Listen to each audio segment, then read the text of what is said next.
இந்த counter weights பின்னாடி மாற்றோம்ல counter weights இதோட அட்வான்டேஜ் அது எதுக்கு மெயின் பர்பஸ் என்ன? இந்த கவுண்டர் வெயிட்ஸோட மெயின் யூஸ் என்னன்னு சொல்லி பார்த்தீங்கன்னாக்கா, ஒரு ஆப்ஜெக்டை வந்து நீங்கள் லிஃப்ட் பண்ணும்போது பின்னாடி வந்து வெயிட் இல்லைனா வண்டி வந்து வாபுல் ஆகிறதுக்கு நிறைய சான்சஸ் இருக்குது.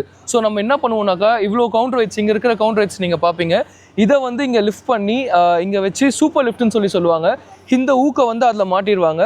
ஸோ நீங்கள் வந்து ஒரு ஆப்ஜெக்டை வந்து லிஃப்ட் பண்ணும் போது வண்டி வந்து ரொம்ப ஸ்டேபிளாக இருக்கும். அதே மாதிரி நினச்ச வெயிட்டை வந்து நீங்கள் தூக்கலாம். அதுக்காக வந்து இந்த கவுண்டர் வெயிட்ஸ் வந்து ரொம்ப யூஸ் ஆகும். ஒரு கிரேனுக்கு முக்கியமானது கவுண்டர் வெயிட்ஸ். ஒரு கிரேனுக்குன்னு இல்லை, ஒரு எந்த ஒரு பைலிங் ரிக் எடுத்துக்கிட்டாலும் சரி, இல்லை ஒரு ரீச் ஸ்டாக்கர் இந்த கண்டெய்னர் தூக்குற எதுவாக இருந்தாலும் சரி, கவுண்டர் வெயிட்ன்றது வண்டிக்கு வந்து ரொம்ப முக்கியம். ஏன்னா அதுதான் வந்து நீங்கள் எவ்வளோ பெரிய வெயிட்டை வந்து தூக்க போறீங்கன்றதை வந்து டிஃபைன் பண்ணும்.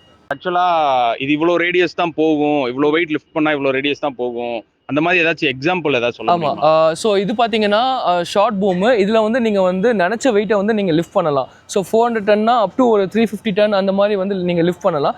இதே வந்து நீங்கள் ஹைட்டை வந்து லென்த் வந்து பூமோட லென்த்தை வந்து இன்க்ரீஸ் பண்ணும்போது என்ன ஒன்றாக்கா, நீங்கள் வந்து ஓவர் வெயிட் வந்து தூக்க முடியாது. இப்போ நீங்கள் சும்மா ஒரு கையை ஒரு எக்ஸாம்பிளாக எடுத்துக்கோங்க. இவ்வளோ தூரத்துலேருந்து நீங்கள் தூக்குறீங்கன்னா ரொம்ப கஷ்டம். ரொம்ப நேரம் உங்களால் ஹோல்ட் பண்ண முடியாது, உங்கள் கை தான் வலிக்க ஆரம்பிக்கும். இதுவே நீங்கள் இவ்வளோ ஷார்ட் டிஸ்டன்ஸ் தூக்குறீங்கன்னா உங்களுக்கு வந்து ஈஸியாக இருக்கும், கை வலிக்காது. ஸோ சேம் கான்செப்ட் தான் இதுக்கும் நம்ம யூஸ் பண்ணுவோம்.